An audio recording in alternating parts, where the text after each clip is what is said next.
خیلی از ماها در طول روز ممکنه یک عالمه ویدیو و پست و توصیه‌های خودشناسی ببینیم. برای یک لحظه الهام میگیریم، بعد سکرول میکنیم به پست و توصیه بعدی.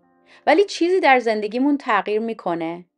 سلام، من مهشاد هستم، روان درمانگر و مشاور، و امروز میخوام باهاتون در مورد اینکه چجوری پست ها و ویدیوهای خودشناسی رو نگاه نکنیم صحبت کنم. یعنی یک روش دیگه رو میخوام بهتون معرفی کنم. من برای شما که نمیدونم، ولی برای خودم وقتی که دارم تون این موضوعات خودشناسی رو تماشا میکنم، یک لحظه احساس هیجان میکنم، فکر میکنم وای چه مطلب درستیه، چه نکته مهمیه. ولی لحظه بعد که شروع کردم پست بعدی رو تماشا کردن، موضوع که عوض شد، اون الهام کاملا از سیستمم میره بیرون و یادم میره. به تجربه من و به نظر من این یک دلیل خیلی ساده داره و دلیلش برمیگرده به اینکه مغز ما چجوری اینفورمیشن رو ضبط میکنه. مغز ما، اگه بخوام به سادگی توضیح بدم، قراره و دیزاین شده که اطلاعات منفی رو که کمک میکنه به بقای ما رو سریع و اتوماتیک رجیستر کنه.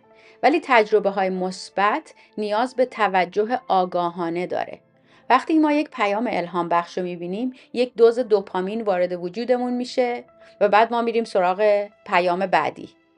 اگر مکث نکنیم و عمیق نشیم، به همون سرعتی که اون پیام و اون الهام اومده، به همون سرعت هم از بین خواهد رفت. چون این دوپامین موقعی میاد که ما با یک چیز تازه‌ای، با یک چیز جالبی، با یک چیز جدیدی روبرو بشیم.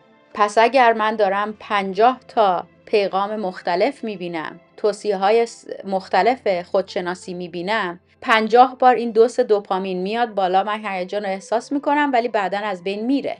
یک مثال ساده بزنم که من همیشه برای مراجعینم میزنم. فرض کنین که شما رفتین توی پارک امروز پیاده روی. وقتی میایین خونه ازتون میپرسن که پیاده روی چطور بود، میگی خیلی خوب بود. ولی اگر در طول اون راه شما متوجه یک برگ، یک گل، یک پرنده زیبا شده باشین و وایسین توجه کنین به این گل، براتون جالب باشه، از خودتون سوال کنین اسم این گل چیه، یعنی حدود 30 40 50 ثانیه روش توجه کنین. وقتی رسیدین خونه و ازتون بپرسن پیاده روی چطور بود، میگین پیاده روی خوب بود و یک گل فوق العاده زیبا دیدم، الان میخوام برم ببینم توی کامپیوتر گوگل کنم ببینم چه گلی بوده. درسته؟ به نظر من پیام‌های توی سوشال میدیا و پیام‌های الهام بخش خودشناسی سوشال میدیا هم همین کارو میکنن. برای همین من یک تمرین رو میخوام باهاتون در میون بگذارم. حالا از این تمرین احتمالاً خوشتون نخواهد اومد، ولی خواهش میکنم تا آخرش رو گوش بدین، ببینین به دردتون میخوره یا نه. وقتی که دارین سکرول میکنین، اگه یه ویدیو، اگه یه پیام، اگه یه توصیه الهام بخش دیدین، پاز کنین، نگاه کنین به اون پیام، از خودتون بپرسین چه چیزیش برای من جالبه و اون اپ رو ببندین. اگر یوتیوب، اگر اینستاگرامه، اگه فیسبوکه، ببندینش. اگه پای تلفنتون هستین، اگه سر کامپیوترتون هستین، اگه یه دفترچه‌ای دارین، یه 3-4 دقیقه‌ای به خودتون فرصت بدین. از خودتون بپرسین که این چه چیزی برای من داشته که جالب بوده. من اینو کجای زندگیم میتونم استفاده کنم و چه تمرینی میتونم انجام بدم که این پیام الهام بخش رو توی زندگیم وارد کنم.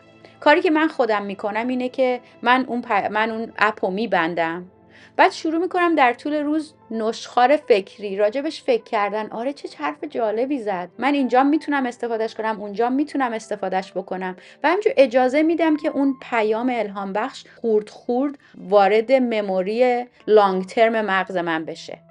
اگر تا اینجا ویدیو رو تماشا کردین و احساس میکنین بهتون کمک کرده، خواهش میکنم کلیک کنین روی لایک یا سابسکرایب کنین. برای من یوتیوبر تازه خیلی کمک بزرگی خواهد بود.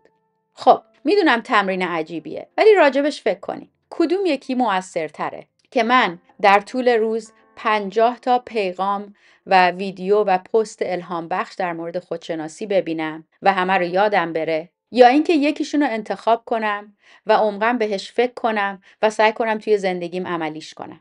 به نظر من مهمتره که من به جای اینکه فقط محتواهای انگیزشی رو مصرف بکنم، یکیشون رو بردارم و توی زندگیم یک تغییر واقعی به وجود بیارم.